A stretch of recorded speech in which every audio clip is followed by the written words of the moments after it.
When humans survive with just a hatchet while aliens bring 63 items on a quiet morning, a large spaceship appeared in the sky above a remote stretch of wilderness. The sun had just begun to rise, casting an orange glow over the untouched landscape. The ship descended slowly, its metallic surface gleaming in the early light. Below, no one seemed to notice the strange vessel at first, but soon, the air was filled with the sound of heavy machinery as the ship's engines powered down. This wasn't just a visitor from another country, it was a group of aliens, the first of their kind to step foot on Earth. They had come with a purpose. Their mission, to challenge humanity's ability to survive in the wild. The aliens were led by Commander Varnock, a tall, imposing figure who was both confident and proud of his people's advanced technology. The other members of the crew were equally impressive, their features both alien and strange, with sleek, shiny skin and eyes that glowed with an eerie light. As the hatch of the spaceship opened, a group of 10 aliens stepped out, carrying with them strange, futuristic equipment. They had come to Earth prepared for anything, and they believed that with their 63 survival items, they would prove their superiority over humanity. Each item was carefully selected, from advanced energy packs to futuristic fire-starting devices, self-healing bandages, and even a portable shelter generator. The aliens had everything they needed to survive, and they had no doubt that their tools would make the challenge an easy one. Commander Varnock looked out at the vast, wild landscape. He could feel the excitement building in his chest. This was the ultimate test. The aliens were prepared to endure the harsh conditions of Earth's wilderness, but they would not rely solely on their technology. They were here to prove a point, that no human, no matter how skilled, could survive without the proper tools. They did not expect one thing, however, the human they would face. In the heart of the forest, there was a man who had lived alone for many years. His name was Jacob, and he had long since learned the art of survival. Jacob had no spaceship, no advanced technology, and certainly no gadgets to help him. All he had was a hatchet, a simple tool, worn down by years of use but still sharp enough to do its job. The hatchet was his only weapon, his only companion, and it had helped him survive countless challenges in the wild. When the aliens arrived, they did not notice Jacob at first. He lived far from civilization, in a small cabin he had built himself, hidden deep in the forest. Jacob had always preferred solitude, finding peace in the quiet of nature. But the arrival of the aliens would change everything. The aliens, still unloading their impressive survival gear, soon noticed Jacob walking toward them. He appeared out of nowhere, his weathered face and worn clothes marking him as someone who had lived off the land for a long time. He carried only his hatchet, held loosely in his hand. Varnock stepped forward, sizing up the human who dared approach them. The other aliens watched with curiosity, their high-tech equipment at the ready. Varnock was used to seeing beings from many different planets, but this human seemed different. His eyes were sharp and alert, and his movements were steady and confident, as though he knew exactly where he was and what he was doing. "Who are you?" Varnock asked in a voice that was both calm and commanding. Jacob looked at him, his expression unchanged. "Just someone who's lived here for a long time," he said simply, his voice low but strong. "I saw your ship. What brings you to these parts?" "We've come to challenge humanity," Varnock replied. "We believe your species is not capable of surviving in the wild without the aid of advanced technology. We will test you." Jacob raised an eyebrow. "Test me?" "Yes," Varnock said. "We have 63 items that will help us survive. We believe we are superior in every way. You, on the other hand, are just a human. You can have nothing but that hatchet." Jacob glanced down at his hatchet. It was simple, nothing like the advanced tools the aliens had brought, but it had served him well over the years. "You think a few fancy gadgets will make a difference out here?" he asked, the hint of a smile tugging at the corner of his lips. Varnock's expression hardened. "You will see soon enough." Without another word, the aliens began to unpack their survival gear. The items were unlike anything Jacob had ever seen. Some were small, compact devices that looked as though they could bend the very fabric of nature to their will. Others were bulky and heavy, designed to withstand the harshest environments. They had everything: water filtration systems, energy rations, communication devices, medical tools that could heal wounds in seconds. Jacob watched silently, his hand still resting on the handle of his hatchet. He wasn't intimidated by their technology. He had lived in these woods for years, relying only on his instincts and the tools of the earth. He was no stranger to survival. The challenge began immediately. Varnock gave Jacob one simple rule: survive for 48 hours without the aid of anything other than that hatchet. We will return after 2 days to see if you've made it. Jacob nodded. He didn't need to say much. He had already made up his mind. This would be an easy challenge. For him, it wasn't about the gadgets or the advanced technology. It was about survival, the ability to adapt, to understand the land, and to make do with what nature provided. As the aliens set up their camp with ease, Jacob turned and disappeared into the woods. His hatchet was ready, and he knew exactly where to go. The aliens, meanwhile, continued to watch him with amusement. They were confident that their gear would make the difference. They had no doubt that after 48 hours, the human would be begging for help. But what they didn't understand was this: survival was not about having the right tools. It was about knowing how to use what you had. And Jacob knew the land better than anyone, even better than the most advanced technology. The wilderness was his home, and he would prove that the human spirit could survive no matter the odds. As Jacob disappeared into the trees, Varnock gave one last glance at the forest before turning to his team. "We will win," he said with certainty. "The human will fail." But deep down, he wasn't so sure. The sun rose higher in the sky, casting long shadows across the forest floor. The alien group had set up camp on a small clearing, their technology now fully deployed. They had taken no chances. They built a large, self-sustaining shelter in minutes, complete with automatic climate control and energy-efficient lighting. Nearby, a complex water filtration system was already running, and a supply of food rations sat neatly arranged in a corner, ready to be consumed whenever necessary. Jacob, however, had vanished into the trees. His silhouette could barely be seen against the thick foliage, but the aliens had no doubt that he was somewhere nearby. They weren't worried. After all, they had everything they needed to survive. With their superior technology, there was no way a human, armed with nothing more than a hatchet, could outlast them. Varnock, the commander, watched Jacob's retreating figure through a set of advanced binoculars. The human was unhurried, as though he had nothing to prove. The aliens had expected him to run into the forest in a panic, but Jacob's calm demeanor unsettled them. This wasn't the behavior of someone who feared the challenge. "We'll see how long that hatchet lasts him," Varnock muttered, half to himself. The first task the aliens set for themselves was to gather food. Using their sophisticated gadgets, they quickly identified several edible plants and animals in the area. One alien used a small, handheld device to scan for wildlife, quickly locating a deer grazing nearby. With a simple push of a button, the device fired a tranquilizer dart, bringing the animal down with no effort at all. "We'll have fresh meat for tonight," one of the aliens said, lifting the deer with ease. Jacob, meanwhile, was already hard at work in the forest. His first priority was to find shelter. He knew he couldn't afford to waste time. The elements were unpredictable, and the night would bring cold temperatures. The forest provided plenty of materials, but he had to be smart about it. He carefully selected several large branches and a few sturdy logs. Using his hatchet, he began cutting and shaping them into a simple lean-to. His movements were precise, practiced. This was not the first shelter he had built, and it wouldn't be the last. Within an hour, he had constructed a solid framework that would protect him from the wind and rain. By the time the aliens had finished setting up their shelter and preparing their food, Jacob had already begun to light a fire. It was a small flame at first, struggling against the damp forest floor, but Jacob knew exactly what to do. He had learned the art of fire starting long ago. Using dry tinder and his hatchet to split small pieces of wood, he carefully nurtured the flame until it grew strong enough to provide warmth and light. The aliens, sitting comfortably in their shelter with food cooking over their portable stove, looked on curiously. They were not concerned about the fire that Jacob had started. It was nothing compared to the heat of their high-tech energy systems, which could generate enough warmth to keep an entire group of explorers comfortable in the harshest climates.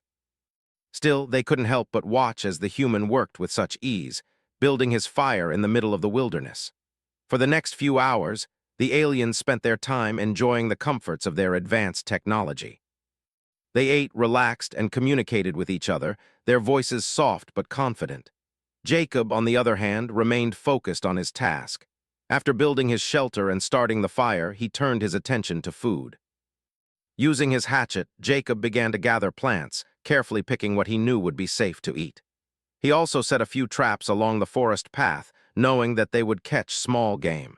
It wasn't the easiest way to gather food, but it was the only way he knew. As the day wore on, the aliens grew more and more confident in their superiority. They had everything they needed, and they knew they were better equipped to handle the challenges of the wilderness. Their gadgets were perfect for the job, and they were sure Jacob's primitive methods would fail him. But as the sun began to set, something unexpected happened. The aliens' water filtration system began to malfunction. At first, it was a small problem. The water pressure dropped slightly, but the system continued to run. However, it didn't take long for the entire system to shut down. The aliens tried to restart it, but the device refused to work. "Something's wrong," one of them muttered, tapping the side of the device. The alien who had been monitoring their food supply checked the data on their tablet, only to find that their energy rations were also running low. The portable stove, which had been working perfectly earlier, began to flicker and sputter, unable to generate enough heat to cook the food properly. "This isn't possible," Varnock said, his voice tense. "We've tested these systems on dozens of planets. There's no reason they should fail." One of the aliens moved to check the water filtration system again. The device was flashing an error message, but there was no clear explanation for the malfunction. The alien pressed a few buttons, but nothing seemed to work. Meanwhile, Jacob sat by his fire, a small but steady flame lighting the darkening woods. He had already caught a small rabbit in one of his traps, and he was cooking it over the open fire, the smell of roasting meat filling the air. His fire was simple, but it was effective. It provided warmth, light, and the ability to cook food. Jacob didn't know exactly what was happening at the alien camp, but he didn't need to. He had lived through worse. The forest, for all its dangers, was also a place of balance. If you learned to respect it, it would provide. And Jacob had learned to respect it long ago. As night settled in, the aliens began to grow uneasy. They had taken their technology for granted, assuming it would always work in any environment. But now, with their systems failing, they were starting to realize that survival wasn't just about advanced gadgets. It was about understanding the land, adapting to it, and making do with what you had.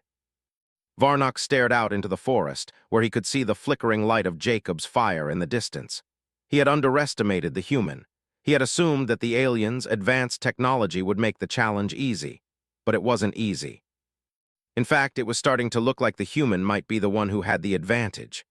The night was long and cold, and as the temperature dropped, the aliens' shelter began to feel less and less comfortable.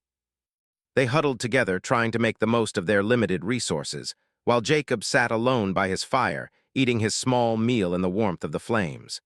The wind howled through the trees, but Jacob remained calm. He had been in far worse conditions before.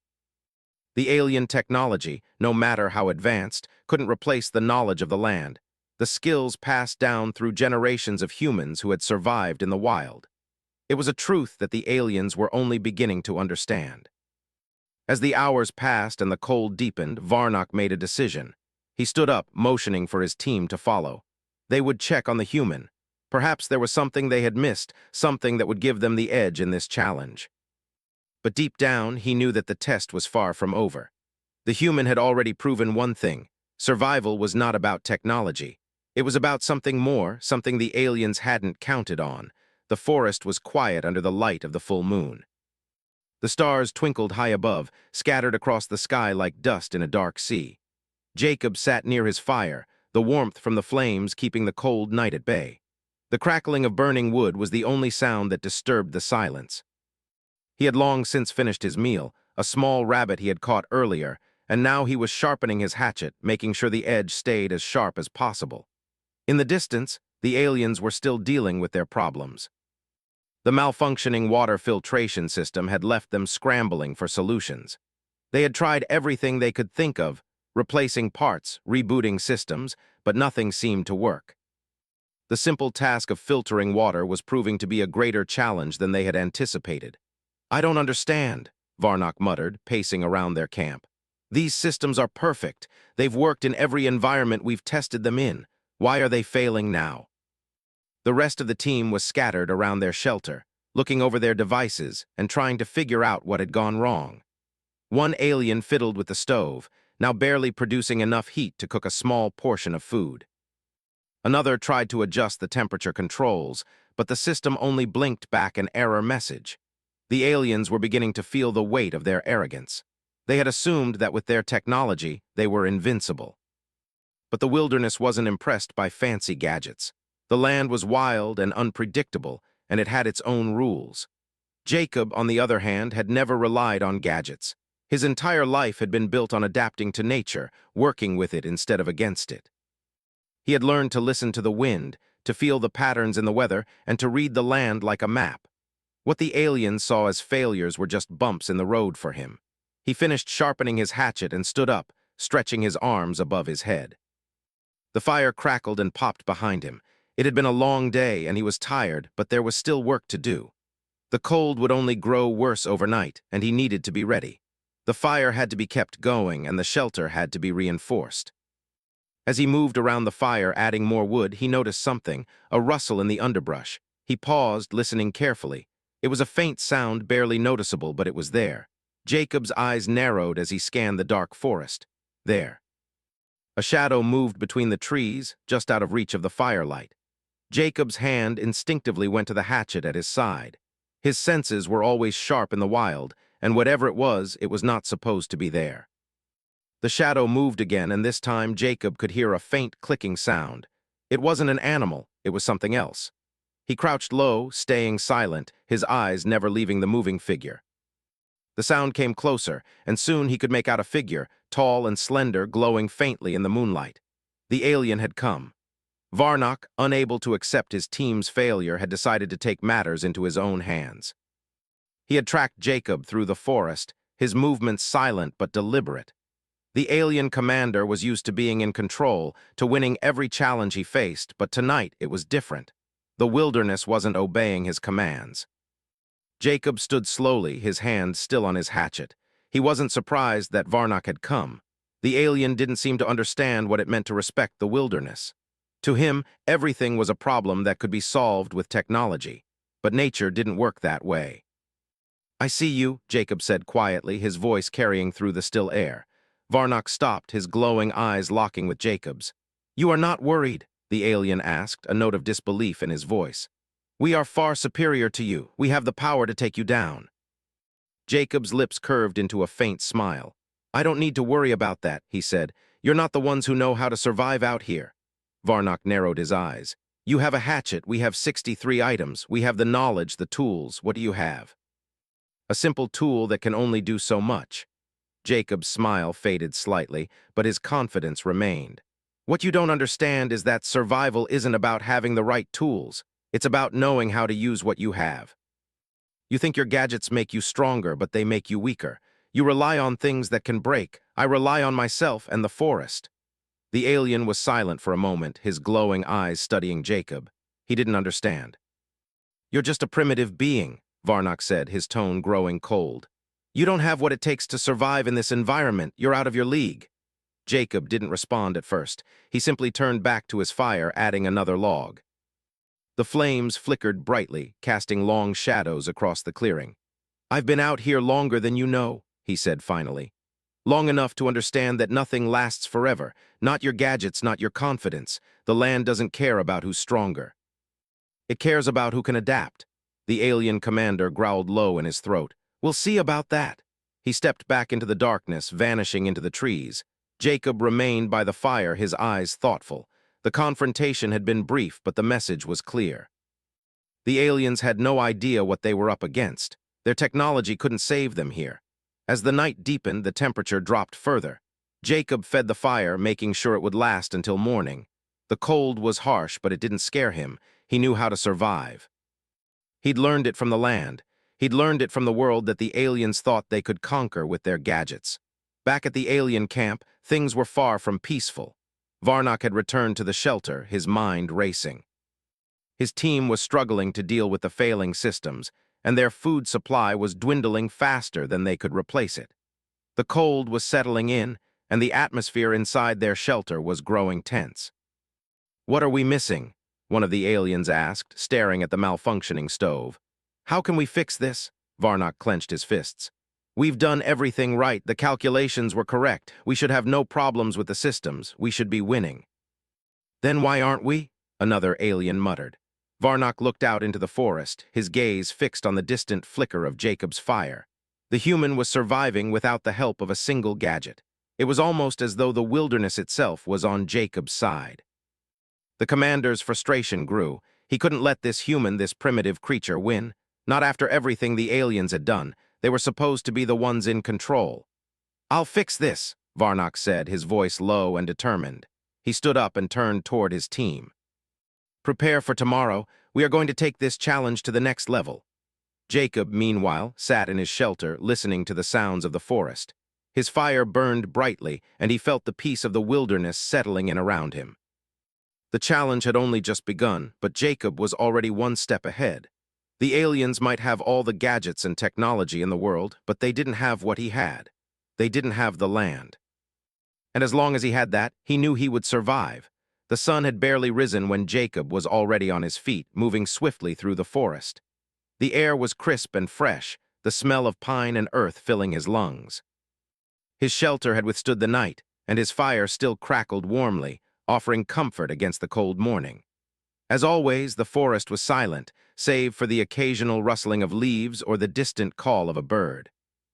Jacob had learned to read the sounds, to understand what the land was telling him. He paused for a moment, looking at the rising sun, a small smile tugging at his lips. In this moment, he felt connected to something bigger than himself. This was the wilderness he knew, his home. It had provided for him for years, and today would be no different. Meanwhile, not far away, the aliens were waking up to a very different reality. Varnock stood at the center of the alien camp, staring out into the woods with a deep frown etched on his face. The previous night had been one of discomfort and uncertainty. The malfunctioning equipment, the failed attempts to fix their problems, it had all left a bitter taste. They had assumed the wilderness would be their challenge, but now they realized that survival was proving much harder than they expected. Varnock's team was gathered around, each one lost in thought, looking at their gadgets and trying to figure out where they had gone wrong. The food rations had run low faster than they had anticipated, and their water filtration system was still down. Despite their advanced technology, they had spent the night cold, hungry, and frustrated. How can this be? One of the aliens said, his voice tinged with disbelief. We've tested these systems in extreme environments. Everything should be perfect. Varnock growled under his breath. Perfect is not enough. We didn't prepare for the unpredictable. This forest, this world, everything here is out of our control. He was right. The forest was a place of balance, a place where no technology could fully conquer the laws of nature. The aliens had relied too much on their gadgets, thinking that they could bend nature to their will. But nature didn't work that way. It couldn't be controlled by machines, no matter how advanced. The air was thick with tension as the aliens discussed their situation. They had no choice but to keep moving forward. They needed to survive, and they needed to find a way to catch up with Jacob. The challenge wasn't over yet, but they had to face the reality. Their technology was not enough. Let's focus on getting back on track, Varnock said, his voice low but steady. We still have time. We'll find a way to fix these systems and win this challenge. But we need to adapt. The aliens set to work, using their limited supplies and broken equipment to try and make their camp livable. Varnock and his team made plans to gather more resources, and despite their frustrations, they pressed on. The challenge wasn't over yet, but the human was proving to be a far more difficult opponent than they had ever expected. Jacob, on the other hand, was already a step ahead. He had spent the morning gathering more firewood and reinforcing his shelter. The wind was picking up, and he could feel the temperature beginning to dip. He knew that the next few hours would be crucial. The storm they had been expecting was coming, and he needed to be prepared. As he worked, his thoughts turned to the aliens. They had underestimated him, that much was clear, but they had also underestimated the wilderness. They thought they could control it, manipulate it, and conquer it with their technology. But that wasn't how it worked. He had seen them from a distance, struggling with their systems, their gadgets. They were wasting energy trying to fix things that weren't meant to be fixed. The wilderness didn't need fixing, it needed respect. Jacob had learned that long ago. The human race had survived for millennia without the luxuries of advanced technology. It had survived because people like him understood that survival was about more than just tools. It was about learning, adapting, and living in harmony with the land. The first raindrops began to fall as Jacob finished reinforcing his shelter. The wind picked up, howling through the trees, and the temperature dropped even further. He could feel the storm coming. It was going to be a rough night. At the alien camp, the storm arrived quickly. The wind howled, and the rain began to pour down in sheets. The aliens, who had just finished setting up their shelter, struggled to keep their devices dry. The shelter they had built, once sturdy and comfortable, was no match for the fierce storm. The wind battered their tent-like structure, and the cold seeped in, making them shiver despite their advanced gear. "This is not what we expected," one of the aliens said, clutching a device that was meant to generate warmth. "We are not prepared for this." "We should have seen it coming," Varnock admitted. "We relied too much on our technology. It's not enough." The aliens huddled together, trying to stay warm and dry, but the storm showed no signs of letting up. It was as if nature itself had decided to remind them of their limitations. No matter how powerful their tools were, they couldn't escape the raw force of the environment. Jacob, on the other hand, was unfazed. He had already settled into his shelter, the small fire inside providing just enough warmth to keep the cold at bay. The rain poured down outside, but he was prepared. His shelter was solid, built to withstand the worst that nature could throw at him. He sat inside, listening to the storm rage outside, and smiled to himself. This was what he had trained for. The storm was just another challenge to overcome. And while the aliens struggled to stay warm in their malfunctioning shelter, Jacob remained calm, focused, and ready. The storm raged through the night, but Jacob slept soundly in his shelter, the crackling fire a constant comfort. Meanwhile, the aliens were awake, tossing and turning, unable to find any comfort in the cold, wet conditions. Their gadgets, once a source of pride, were now a burden, proving to be more of a hindrance than a help. They could not fix the systems in the middle of a storm, and their shelters were failing. By morning, the storm had passed, but the damage was done. The aliens were cold, wet, and exhausted, and they knew that they had lost valuable time. Their food and water supplies were dwindling, and the challenge was becoming more difficult by the hour. They were no longer sure they could win. Jacob, however, was already up and moving. The storm had cleared the air, and the sky was bright and clear once again. He had spent the early morning gathering firewood and preparing for whatever came next. The forest, though wet and wild, was still full of resources, and Jacob knew how to find them. He was about to set out to check his traps when he noticed something strange, movement in the distance.